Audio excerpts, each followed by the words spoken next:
नमस्कार, आपले सगळ्यांचे स्वागत. मित्रांनो, 1 एप्रिल पासून वेतन पद्धतीत बदल, कर बदलाचाही परिणाम.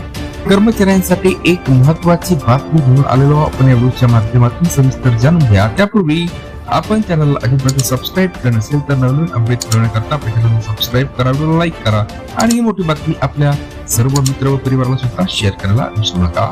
तर मित्रांनो, पुढील महिन्यात 1 एप्रिल 2026 रोजी नवीन आर्थिक वर्ष सुरू होत असल्याने पगारदार व्यक्तींना त्यांच्या वेतन स्लिप मध्ये बदल दिसू शकतात. अर्थसंकल्पात जाहीर झालेल्या नवीन कामगार कायद्याचे आणि कर नियमांचे पालन करण्यासाठी कंपन्या त्यांच्या वेतन रचनेत बदल करत आहेत. हातात येणारा पगार कायम ठेवण्याचे प्रयत्न सुरू असले तरी कर भरण्याची पद्धत आणि रक्कम यामध्ये लक्षणीय बदल होऊ शकतो. नवीन नियम काय आहे पाहतो. यावेळी सर्वात मोठा बदल म्हणजे वेतनाची नवीन व्याख्या.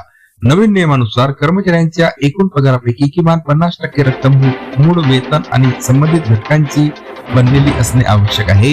याचा अर्थ असा की कंपन्या मूळ वेतन वाढवतील आणि इतर भत्ते जसे की विशेष भत्ते कमी करू शकतील किंवा विलीन करू शकतील. यामुळे पीएफ आणि ग्रॅच्युटी सारखे लाभ वाढतील, परंतु हातात येणाऱ्या पगारावर किंचित परिणाम होऊ शकतो.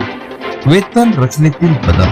मित्रांनो, वेतन रचना सुलभ झाल्यामुळे आणखी एक नवीन प्रवृत्ती वेगाने उदयास येत आहे.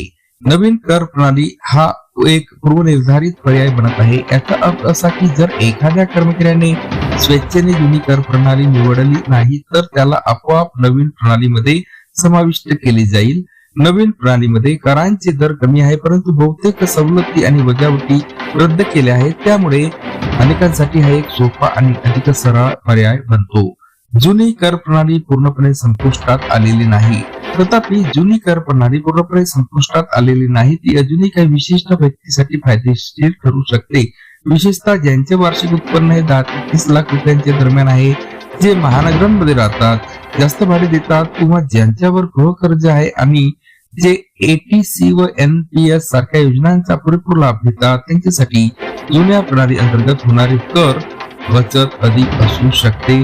दुसरीकडे ज्यांच्या पगारात जास्त कपात होत नाही किंवा ज्यांची पगार रचना अधिक सोपी आहे, त्यांना नवीन कर प्रणाली अधिक सोयीस्कर आणि त्रासमुक्त वाटेल. फ्रीलान्सर आणि सल्लागारांसारखे व्यक्ती देखील साधारणपणे नवीन प्रणालीला प्राधान्य देतात, कारण त्यांच्यासाठी कमी कागदपत्रे आणि नियोजनाची आवश्यकता असते. एकंदरीत भविष्यात पगारपत्रके आणि कर प्रणाली दोन्ही अधिक सोप्या होतील, भत्ते कमी होतील, रचना अधिक सोपी होईल आणि कराची गणना करणे अधिक सुलभ होईल. त्यामुळे प्रत्येक कर्मचाऱ्याला नवीन कर प्रणाली की जुनी आपल्यासाठी योग्य आहे हे ठरवण्यासाठी आपले उत्पन्न, खर्च आणि गुंतवणूक यांचा विचार करावा लागेल. पुन्हा भेटूया नवीन अपडेट पुढच्या व्हिडिओमध्ये. धन्यवाद.